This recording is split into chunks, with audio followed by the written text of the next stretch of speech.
Okay, so let's dive into a world where the fear is a little too close to home. Literally. Yeah, Yeah. literally, we're talking about the Strangers franchise. Oh, You know, yeah. these masked figures, isolated locations, and that creeping sense of dread that just won't let go. Right. But what we're going to unpack today is why this franchise is Mm. so effective. Mm, What makes it burrow under our skin and stay there? I love that. We've got excerpts from this great article that really explores the themes Okay. and impact of both films, Okay. The Strangers and the Strangers. Pray at Night. Interesting. We'll look at how the real world, believe it or not, inspired this fictional terror, Mm. and how the filmmakers tap into our deepest fears about safety and vulnerability. It's fascinating, isn't it? It is. This idea that something as universal as home I know, right? can be twisted into a source of such intense fear. You think you're safe in your own house, and then bam, that illusion is shattered. Oh, yeah. And the article mentions some pretty disturbing real-life events as inspiration for the first film. Yep. The Manson family murders childhood break-ins experienced by the director himself, Wow. Brian Bertino. It makes you wonder, Yeah. how much does true crime seep into our collective nightmares?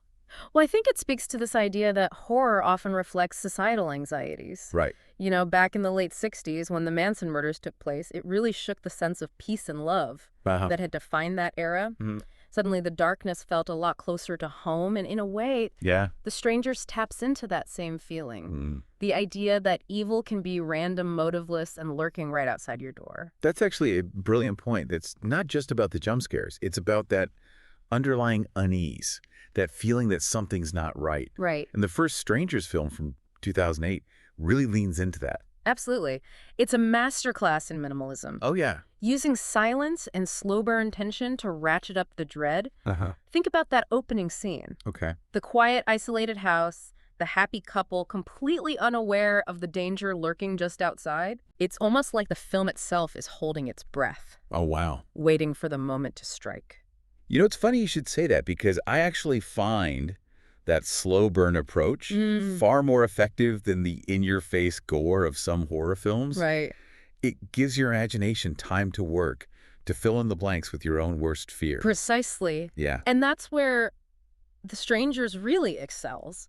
It doesn't need to show us everything. It leaves enough to the imagination, allowing the audience to become complicit in their own terror. Okay, that's kind of blowing my mind a little. Yeah. So how do you think that approach plays into the fact that the attacker's motivations are never fully explained? Right. I mean, they say because you were home, Yeah. but that's hardly illuminating, right? It's the ultimate embodiment of senseless violence. And in a way that's far more terrifying than any elaborate revenge plot or supernatural curse. Right. It suggests that there's no rhyme or reason to evil, that it can strike anyone, anywhere, at any time. And again, it forces the audience to confront their own anxieties about the world.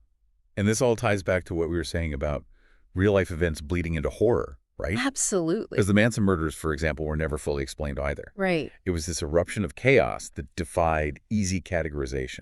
Exactly. And that's why The Strangers continues to resonate with audiences. It taps into this primal fear of the unknown, of the randomness of evil. We like to believe that there's a reason for everything, but sometimes there just isn't. And that's a truly terrifying thought to grapple with. Speaking of grappling with terror, let's move on to the sequel, The Strangers. Pray at Night. Okay. It definitely has a different vibe, right? Yeah. More stylish, more action-packed with that 80s slasher aesthetic. Great. I'm curious, do you think that shift in tone detracts from the core themes of the franchise?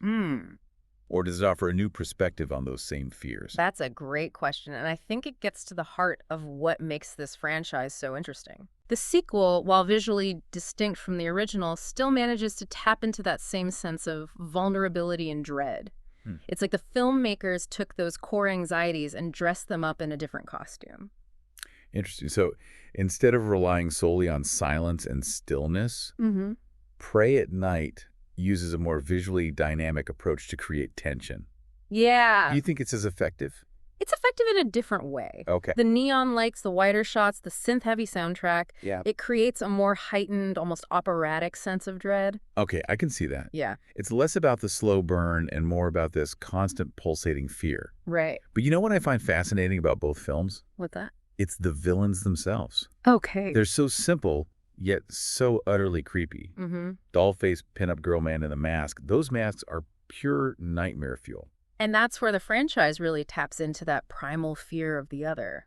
These figures are masked silent, their motives shrouded in mystery. They represent the faceless threat, the unknown assailant, the boogeyman lurking in the shadows. It's like they're blank canvases onto which we project our own anxieties. Absolutely. And the fact that they're so relentless, Yeah. so seemingly unstoppable, Right. just amplifies that fear. It's like they represent this force of nature, something beyond our control. Absolutely. And that lack of control, that feeling of being hunted, of being completely vulnerable, is what really gets under our skin and stays there.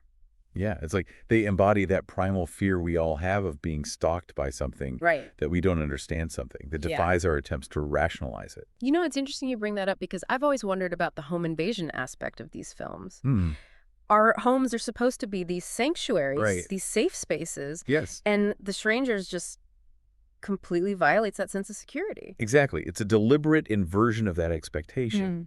The films prey on our deepest anxieties about vulnerability, about the fragility of safety. Even within our own four walls, we're not truly immune to the darkness that exists in the world. And the way they use setting to heighten that fear is brilliant. Oh, absolutely. The first film is set in this remote, secluded house, Yes. while the sequel takes place in a deserted trailer park. Right. Both locations emphasize isolation, a sense of being cut off from help. It's almost like the settings themselves become characters. These claustrophobic spaces that reflect the character's increasing sense of entrapment. Yeah. And the way the films use darkness and shadow, it's like the environment itself is conspiring with the attackers. Yeah, I get chills just thinking about some of those scenes, especially in the first film, where you've got these long, lingering shots of empty hallways and darkened rooms. You just know something bad is about to happen. That's Bertino's brilliance. He understands the power of suggestion, of letting the audience's imaginations fill in the blanks, and in a way it's far more effective than showing us everything. Our minds are capable of conjuring up far more terrifying images than any special effects could ever create. Okay, so we've talked about the real-life inspirations. Yeah. The themes of vulnerability and the randomness of evil, the unsettling use of setting and those iconic, creepy masks. Yeah. But I want to circle back to something you said earlier about the attackers being like blank canvases onto which we project our own fears. Yes. That's a key element of their effectiveness because they're so undefined, so lacking in backstory or motivation. They become these universal symbols of terror. They represent whatever it is that scares us most, whether it's the fear of home invasion, the fear of the unknown, or simply the fear of violence itself. And that lack of explanation, that unanswered why, it just lingers in your mind, doesn't it? Absolutely. It's like a puzzle with a missing piece. Yeah. Our brains are wired to seek patterns, to find meaning in chaos. Right. And when we're confronted with something as senseless as the attacks and the strangers, it can be really unsettling. Absolutely. It challenges our sense of order and reason. We want to believe that there's a logic to the universe, that things happen for a reason, but the strangers suggest that sometimes there just isn't. Right. And that's a truly terrifying thought to grapple with. So let's talk about the impact of these films. Yeah. The first Strangers was pretty critically acclaimed, praised for its realistic portrayal of terror, but Pray at Night was a bit more divisive, with some fans loving the stylistic shift and others feeling like it strayed too far from the original's formula. Right. What are your thoughts on that? I think both films, while stylistically distinct, offer valuable insights into the horror genre. Okay. The original Strangers taps into a very raw, visceral kind of fear. It's about the vulnerability of the human body. Right. The fragility of life itself. Pray at Night, on the other hand, embraces a more heightened, stylized approach. Yeah. But it still manages to convey that same sense of dread and unease. Yeah, it's like they represent two different approaches to achieving the same goal, to scare the living daylights out of the audience. Exactly. And I think the fact that both films have sparked such passionate debate is a testament to their effectiveness. Right. They've gotten under our skin, made us think about our own fears and vulnerabilities, and that's what great horror is all about. It's like they've tapped into something primal, Absolutely. Something that resonates on a deep subconscious level. I couldn't agree more, and I think that's why the Strangers franchise has had such a lasting impact on the horror genre. Yeah. It's inspired countless imitators, sparked discussions about the nature of fear, and left an indelible mark on our collective nightmares. Speaking of nightmares, there's one scene in particular that's always stuck with me. Oh, yeah. It's from the first film where Kristen is hiding in the bedroom closet and Dollface slowly opens the door and just stares at her. There's no dialogue, no music. Yeah. Just that chilling silence and the sound of her own terrified breathing. Right. It's so simple, yet so utterly terrifying. That scene perfectly encapsulates the film's brilliance. It's all about atmosphere and suggestion. Right. Letting the audience's imaginations run wild, and the fact that Dollface doesn't say anything, doesn't even move. Yeah. Makes it all the more unsettling. It's like she's a predator toying with its prey, savoring the fear and anticipation. I can practically feel the goosebumps forming just thinking about it. Yeah. It's a masterclass in creating suspense and dread without resorting to cheap jump scares or excessive gore. Precisely, and it speaks to the power of restraint in horror. Sometimes the less you show, the more terrifying it becomes. Okay, so we've talked about what makes The Strangers so effective. Okay. The real-life inspirations, the minimalist style of the first film, the stylized terror of the sequel, Right. the iconic villains, Yeah. those haunting themes of vulnerability and the randomness of evil. Absolutely. But now I'm curious, where does the franchise go from here? Could we see more sequels, a reboot, maybe even a prequel, exploring the attacker's backstory? What are your thoughts? I think there's definitely potential for more stories within this universe. Okay. I'm particularly intrigued by the idea of a prequel. Yeah. It could delve into the attacker's past, Right. explore what events shaped them, what drove them to this path of terror.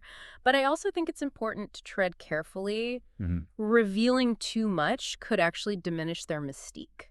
You're right. Part of what makes them so scary is that we don't know why they do what they do. Exactly. It's that primal fear of the unknown, the sense that they could be anyone lurking anywhere. Exactly. And if we strip away that mystery, if we try to rationalize their behavior, it could make them less terrifying. Sometimes the most frightening villains are the ones we don't understand. So you're saying that sometimes less is more when it comes to horror? Absolutely. That the unknown can be far more terrifying than anything we could imagine? Absolutely. The human mind is incredibly adept at filling in the blanks. Right. Conjuring up our worst fears, and in the case of The Strangers, I think the filmmakers wisely chose to leave certain things unexplained, allowing our imaginations to do the heavy lifting. And that's a brilliant strategy because it keeps the fear alive long after the credits roll. Exactly. You find yourself looking over your shoulder, double-checking your locks, wondering if those masked figures might be lurking just outside your door. It's the gift that keeps on giving, isn't it? Right. A lingering sense of unease. Yeah. A reminder that even in our safe havens, we're not always as secure as we think. You know, it's funny you should say that because I remember watching the first Strangers film with a group of friends. And afterwards, we were all a little freaked out. We were staying in a cabin in the woods. And I swear, every creak of the floorboards, oh, wow, every rustle of leaves outside sounded like those masked figures approaching. Oh, yeah. It's amazing how a film can have such a visceral impact on your real-life perceptions. It's a testament to the power of great storytelling. And I think The Strangers is particularly effective because it taps into those primal fears that we all share: the fear of darkness, the fear of isolation, the fear of the unknown. It's a reminder that even in the 21st century, with all our technology and advancements, we're still vulnerable to the forces of chaos and violence that have haunted humanity since the dawn of time. And that's a chilling thought, isn't it? It is. The idea that no matter how much we try to control our environment, to create these safe spaces for ourselves, there's always a chance that something will come along and shatter that illusion of security. It's a humbling reminder of our own mortality, our own fragility, and I think that's what makes The Strangers so much more than just a horror film. It's a reflection on the human condition, on our eternal struggle against the forces of darkness that threaten to consume us. Yeah, that's the kind of question that would keep me up at night, for sure. Oh, yeah. It's like you're challenging them to see us not just as victims, Right, but as human beings. And their response or lack of response would speak volumes about their own sense of self, their own twisted worldview. It's a glimpse into the abyss, and I suspect what we'd find staring back at us wouldn't be very comforting. We've been talking a lot about fear and the unknown. Right. But I think there's also something to be said for the power of resilience. Oh, absolutely. Even in the face of such terrifying events, the human spirit can find a way to endure, to overcome. That's a great point. And I think both Strangers films in their own way touch on that theme. The characters may be victims, but they're not passive. Right. They fight back. They try to protect themselves and each other, and that in itself is a powerful statement. Absolutely. Yeah. It's like they're reminding us that even in the darkest of times, we have the capacity for courage, for compassion, for hope. And that's a message that I think is particularly relevant in today's world. I couldn't agree more. We live in a time of unprecedented uncertainty and anxiety. Right. And it's easy to feel overwhelmed by the darkness. But the Strangers franchise, while acknowledging that darkness, also reminds us that we're not powerless. We can choose how we respond to fear, right? How we cope with trauma, and ultimately how we define our own sense of safety and security. So what's the takeaway here for our listeners? What can we learn from the Strangers that we can apply to our own lives? I think the most important lesson is to be aware of our own vulnerabilities, but not to let them paralyze us. Okay. The world can be a scary place, but it's also full of beauty, connection, and resilience. We can choose to focus on the darkness, or we can choose to embrace the light. It's about finding that balance, right? Absolutely. Acknowledging the risks without letting fear control our lives. Exactly. And I think that's a message that's particularly relevant for fans of horror. Yeah. We enjoy exploring the dark side of human nature. Right. But we also recognize that it's just one part of a much larger, more complex tapestry. Okay, folks, that brings us to the end of our deep dive into the chilling world of the Strangers. We've explored the real-life inspirations, the masterful use of suspense and atmosphere, those iconic and terrifying villains, and the thought-provoking themes that continue to resonate with audiences. Absolutely. We've talked about the power of the unknown, the fragility of safety, and the resilience of the human spirit. It's been a great discussion. But most importantly, we've invited you to join the conversation. Yes. What are your thoughts on the Strangers franchise? What scares you the most about these films? And would knowing the attacker's motivations make them less terrifying or simply more disturbing? Share your thoughts with us on social media. Yeah. We'd love to hear your insights, your fears, and your interpretations of this chilling and thought-provoking franchise. Until next time, stay curious, keep exploring, and remember, lock your doors. Lock your doors.